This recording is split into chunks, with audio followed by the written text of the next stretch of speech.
Hey guys, so back in summer 2016, I quit my job to teach myself how to code. Now, I'm sure that y'all have been seeing all the news about the great resignation and how everyone's quitting their jobs so that they can pursue better paying opportunities. So in this video, I'm going to be giving you advice on how to move forward if you're thinking of quitting your job in order to learn to code and become a software developer. My name is TJ, and on this channel, I share coding tutorials and technical insights to help you on your coding journey, so definitely make sure to subscribe to my channel if you find those things helpful. Now, before I quit my job, I was making $37,500 a year as a business analyst. And one day I got promoted to senior business analyst along with another coworker. And his salary got a promotion, but mine didn't. I'm not going to speculate on why. But after discussing things with the manager, they eventually bumped my salary up from $37,500 to $39,998.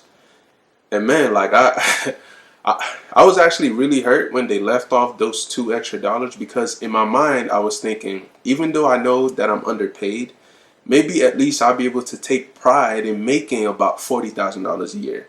So when they left off those two extra dollars, I knew right then that I was done.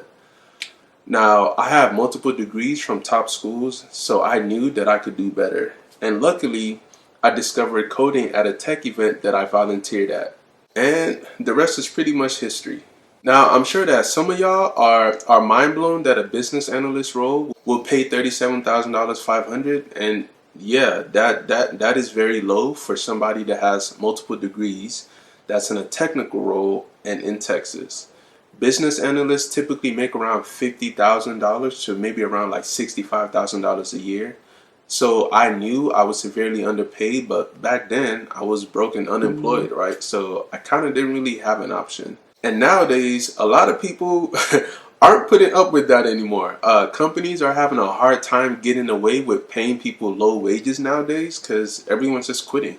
Anyways, once I determined that learning to code and making a career switch to becoming a software engineer was how I wanted to move forward, the first thing I did was, one, I spent time learning about what coding even means and just learning about all the different aspects of it, from web development to mobile development, etc. Once I determined that I was interested in doing web development, since I could just only learn JavaScript and use JavaScript on the front end with React.js, the back end with Node.js, I can use JavaScript to build mobile apps with React Native. I can use it to build desktop apps with Electron.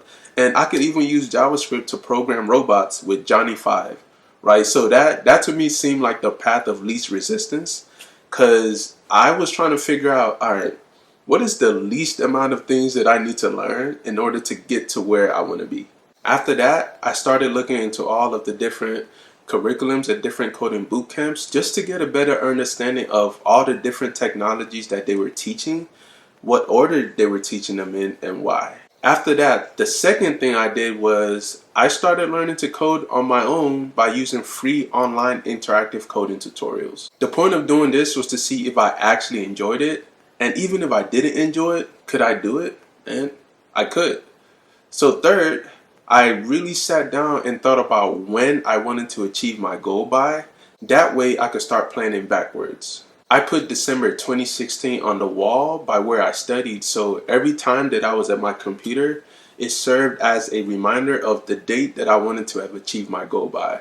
So anytime that I was just wasting time on Facebook and Twitter, and I would just see that on the wall, it would make me feel bad, so I just got back to work and started studying again. And after that, it was really easy to do the fourth thing, which was to figure out how many more months I wanted to work, or that I had to work, in order to save up money to live while studying full time. And I even saved up enough extra money to cover me while job searching for 3 months, right? So basically, I gave myself 3 months to job search. So I saved up money to cover me in that time period as well.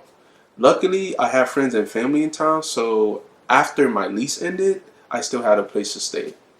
And then the last thing I did, number 5, was that I committed to sticking with my plan and doing what I had to do to get to where I wanted to be.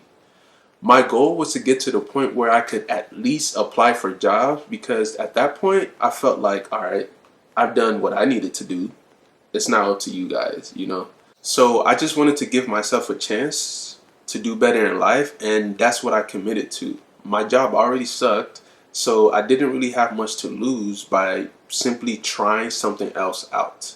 So I got my first job offer on Black Friday, November 2016, for a test automation developer role, which is a developer that tests the code that the software developers write.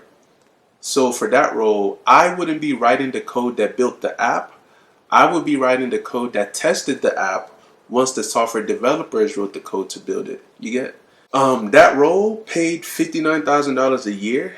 And at the time, I was based in Texas, which is where I grew up. But the role was in Arizona. So my plan was to just simply work there for a year and then start applying to jobs so I could get back home to Texas. But if you know my story, then you know that I ended up reneging on that job offer, and I ended up making six figures less than 2 years later. But I'm going to save that story for another day, so definitely make sure to subscribe to my channel if you haven't already, and like this video. Comment down below to let me know if this video helped you to figure out how to move forward in your journey.